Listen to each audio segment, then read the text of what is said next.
తాకట్లో ఉన్న మీ బంగారాన్ని విడిపించి ఆ రోజు ఆన్లైన్ రేటుకి కొంటాం. Sharma gold company. నమస్కారం, వెల్కమ్ టు సుమన్ టీవీ. నేను గీతాంజలి.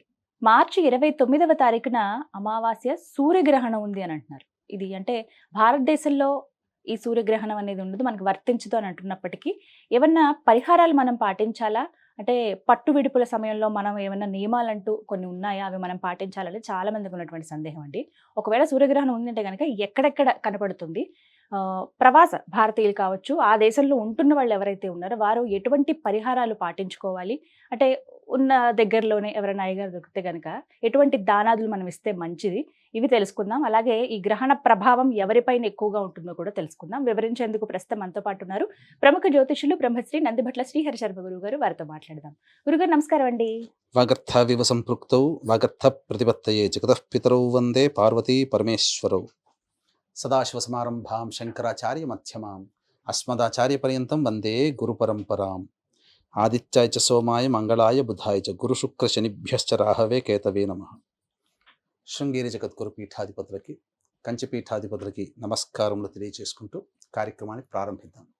గురుగారు 29వ తారీఖున సూర్యగ్రహణం, ఆ రోజు షడ్గ్రహ కూటమి, దీని గురించి కూడా మాట్లాడాము, ఒక వీడియో చేస్తున్నారు, చాలా వివరంగా మీరు వివరించి చెప్పారు ఏమిటి అనేది. అయితే ప్రత్యేకించి ఇప్పుడు అడగబోయేది సూర్యగ్రహణం గురించి. భారతదేశంలో లేదు అంటున్నప్పటికీ కొంత నియమాలు మనం పాటించాలని చెప్పే వాళ్ళు కూడా ఉన్నారండి. వాటి గురించి వివరించండి. ఒక క్లారిటీ కావాలి వీటికి సంబంధించి.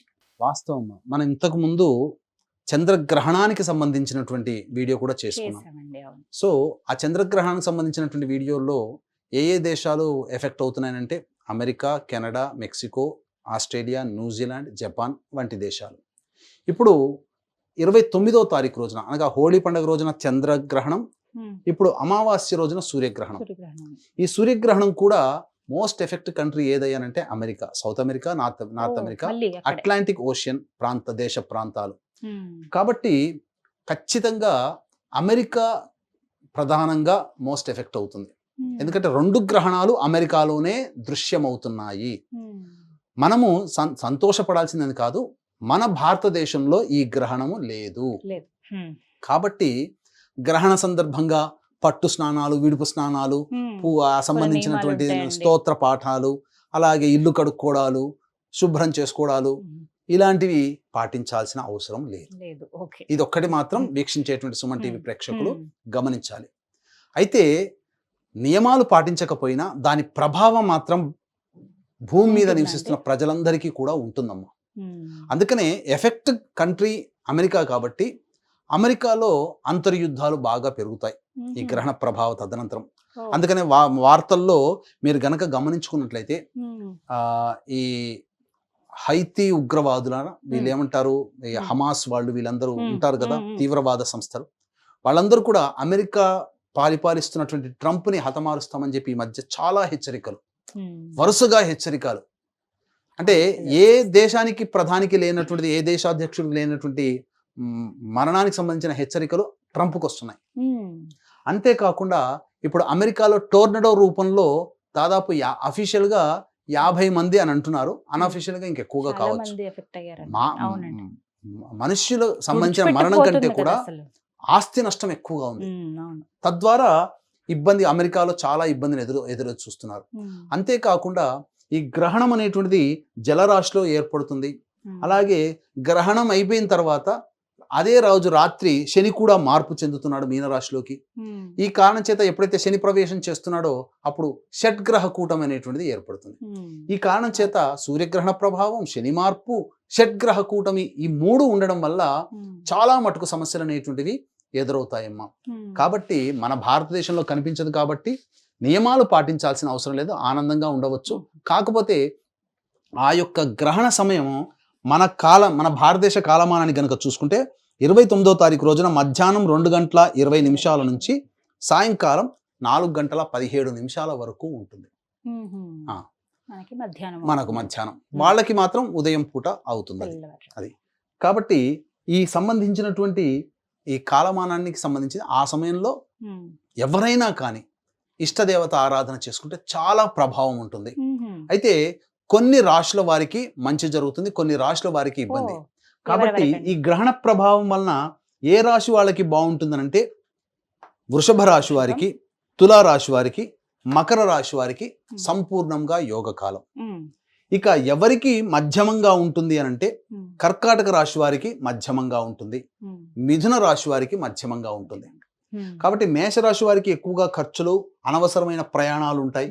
అలాగే సరిగ్గా నిద్ర పట్టనటువంటి పరిస్థితి ఉంటుంది. వృషభ రాశిలో జన్మించినటువంటి వారికి అన్ని రకాలుగా యోగ కాలము, ఉద్యోగ మార్పుకి మంచి జరుగుతుంది. అన్ని విధాలుగా వ్యాపారంలో కానీ అన్ని విధాలుగా పైకి ఎదుగుతారు. అలాగే మిథున రాశిలో జన్మించినటువంటి వారికి కీర్తి ప్రతిష్టలు దెబ్బతింటాయి. ఉద్యోగ మార్పు, ఉద్యోగానికి సంబంధించినటువంటి ఇబ్బందులు ఏర్పడే అవకాశం ఉంటుంది. కర్కాటక రాశి వారికి శుభ అశుభ మిశ్రమం ఉంటుంది. సింహరాశిలో జన్మించినటువంటి గ్రహణ ప్రభావం వల్ల అనారోగ్య సమస్యలు భవిష్యత్తులో ఏర్పడతాయి. అలాగే నష్టపోతారు డబ్బులు ఇచ్చి. అలాగే వ్యాపార పరంగా విస్తరణ చేసుకున్న నష్టపోతారు, కాబట్టి జాగ్రత్తలు పాటించాలి. కన్యా రాశిలో జన్మించినటువంటి వారికి భాగస్వామ్య వ్యాపారంలో నష్టాలు ఉంటాయి. దంపతుల మధ్య విభేదాలు, ఎవరితో కలిసి పని చేస్తుంటామో, ఎవరితో కలిసి ట్రావెల్ చేస్తుంటామో వాళ్ళతో సమస్యలు ఉంటుంటాయి. ఇక తులారాశి వారికి అన్ని విధాలుగా జయం ఉంటుంది. కోర్టు సమస్యలు సంబంధించినటువంటి విషయాల్లో విజయాన్ని పొందుతారు. అన్ని విధాలుగా శత్రువులపై విజయాన్ని సాధిస్తారు. ప్రత్యర్థుల మీద పై చేయి సాధిస్తారు. అంటే ర్యాంకులు కొడతారు, గవర్నమెంట్ జాబులు సంపాదించే అవకాశాలు ఎక్కువగా ఉంటాయి. వృశ్చిక రాశిలో జన్మించినటువంటి వారికి సాధారణమైనటువంటి ఫలితాలు ఉంటాయి. ముఖ్యంగా సంతానం పట్ల జాగ్రత్త వహించాలి. ఏ పని చేయాలన్న ఆసక్తి ఉండదు, బద్ధకం పెరుగుతుంది. ధనుసు రాశిలో జన్మించినటువంటి వారు గృహ మార్పులు జరిగే అవకాశం ఉంటుంది. వాహన గండాలు ఏర్పడే అవకాశం ఉంటుంది. తల్లిగారి ఆరోగ్యం పట్ల శ్రద్ధ వహించాలి. అలాగే గృహోపకరణాలు, వాహన మరమ్మతులకి ఎక్కువగా ఖర్చు చేస్తారు. మకర రాశిలో జన్మించినటువంటి వారికి సాధారణం కన్నా అన్ని విధాలుగా అనగా చెప్పినటువంటి రాశుల్లో వృషభ రాశి మరియు ఈ తులా రాశి కంటే కూడా మకర రాశిలో జన్మించినటువంటి వారికి అత్యద్భుతంగా ఉంటుంది. ఇక కుంభరాశిలో జన్మించినటువంటి వారికి కుటుంబ పరంగా చిక్కులు, మీ యొక్క మాట వల్లనే ఎదుటి వాళ్ళకి పరంగా సమస్యలు ఎదురవుతాయి. సమస్యల్ని కొని తెచ్చుకుంటారు. ధన నష్టం ఎక్కువగా ఉంటుంది. ఇక మీనరాశిలోనే ఏర్పడుతుంది కాబట్టి ఈ ప్రభావం మీనరాశి వారికి కూడా ఎక్కువగా ఉంటుంది. ఏలినాటి శని ప్రభావంలో కూడా ఎక్కువగా ఉంటుంది. ఇక మేషరాశి వారికి ఏలినాటి శని ప్రభావం ప్రారంభమవుతుంది. సింహరాశి వారికి అష్టమ శని ప్రభావం ప్రారంభమవుతుంది. ధనుసు రాశి వారికి అర్ధాష్టమ శని ప్రభావం ప్రారంభమవుతుంది. వెరసి చూసుకున్నట్లయితే చాలా మటుకు ఈ యొక్క వృషభ రాశి, తులారాశి, మకర రాశి చాలా బాగుంటుంది. మధ్యమంగా ఈ సంబంధించినటువంటి కర్కాటక రాశి వారికి మరియు వృశ్చిక రాశి వారికి మధ్యస్థంగా ఉంటుంది. మిగిలిన రాశి వాళ్ళకి మాత్రం అధమమైనటువంటి ఫలితాలు ఉంటాయి. కాబట్టి జాగ్రత్తలు పాటించాలి. వెరసి చూసుకున్నట్లయితే మేష, మిథున, కర్కాటక, సింహ, కన్య, వృశ్చిక, ధనస్సు, కుంభ, మీన రాశిలో జన్మించినటువంటి వారికి మాత్రం సమస్యలు తప్పవు. కాబట్టి సమస్యలు ఒక 2-3 నెలల వరకు బాధిస్తాయి. కావున ఈ యొక్క సంబంధించినటువంటి గ్రహణ ప్రభావం, షడ్గ్రహ కూటమి ప్రభావము, శని మార్పు ప్రభావం ఉన్నటువంటి కారణం చేత ఈ యొక్క మేష, మిథున, కర్కాటక, సింహ, కన్య, వృశ్చిక, ధనస్సు, కుంభ, మీన రాశిలో జన్మించినటువంటి వారికి దోష నివారణార్థమై మన పీఠం ఆధ్వర్యంలో 29వ తారీఖు రోజున సాయంకాలం సూర్యాస్తం అయిన తర్వాత అమావాస్య కూడా ఉంటుంది. కాబట్టి ఆ సందర్భంగా ఈ యొక్క సర్వదోష నివారణ పూజలు, హోమాలు అనేటువంటి జరుగుతాయి. వీటిలో భాగంగా ప్రత్యంగిర హోమం, బగలాముఖి హోమం, వారాహి హోమం, ధూమవతి హోమం, రాజశ్యామల హోమం, కాలభైరవ హోమం, మృత్యుంజయ హోమాలతో పాటు విద్య, వివాహ, ఉద్యోగ, దాంపత్య, అనారోగ్య సమస్యల నివారణకు సంబంధించిన హోమాది కార్యక్రమాలు సశాస్త్రీయంగా చేయించడం జరుగుతుంది. అవకాశం ఉన్న వాళ్ళు కార్యక్రమ తంత్రం కాంటాక్ట్ చేసి ఈ మేష, మిథున, కర్కాటక, సింహ, కన్య, వృశ్చిక, ధనుసు, కుంభ, మీన రాశిలో జన్మించినటువంటి వారు నమోదు చేసుకోవచ్చు. మొత్తం మీద రాశుల వారిపైన ఇలా ఉందండి ప్రభావం. ఒకవేళ ఇప్పుడు అమెరికా ఆ ప్రాంతాల్లోనే కనిపిస్తుంది అన్నారు కదండి, ఆ రోజున ప్రత్యేకించి ఏమైనా దానాలు ఏమైనా చేయాలా? ఈ గ్రహణం వీడిన తర్వాత గోధుమలు, ఎరుపు వస్త్రము, సూర్యబింబము, అలాగే సర్పబింబము ఇవన్నీ కూడా బ్రాహ్మణుడికి దానం చేసి ఈ సంబంధించినటువంటి రాహుగ్రస్త సూర్యగ్రహణ దోష పరిహారార్థం అని చెప్పి సంకల్పం చెప్పుకొని బ్రాహ్మణికి తగ్గు దక్షిణ ఇచ్చేసి దానం చేస్తే చాలా మంచిది. ఇక్కడ గ్రహణం కనిపించదు కాబట్టి ఈ దానాలు చేయాల్సిన అవసరం లేదు. లేదా అవకాశం ఉంటే ఇంకా బెల్లం కలిపి, అంటే ఒక నీటిలో, మంచి నీటిలో బెల్లాన్ని ఒక చిన్న ముక్క వేసి బెల్లం కలిపి నీటిలో ఒక రోజు రాత్రి అనగా 28వ తారీఖు రోజు రాత్రి ఈ నానబెట్టి తెల్లవారి ఈ సంబంధించినటువంటి గోశాలకు చేరుకొని ఆవుకి గనక నానబెట్టినటువంటి గోధుమలు గనక తినిపించిన, నానబెట్టిన మినుముల్ని తినిపించిన సంపూర్ణంగా చాలా మటుకు దోషం తొలగిపోతుందమ్మా. ఇక్కడ ఉన్నటువంటి వాళ్ళు చేసుకోగలిగినటువంటిది. అవకాశం ఉంటే మన పీఠం ఆధ్వర్యంలో ఆ రోజుల్లో జరిగేటువంటి సంబంధించినటువంటి సర్వదోష నివారణ పూజల హోమాల్లో గోత్రనామాలు నమోదు చేసుకోవచ్చు.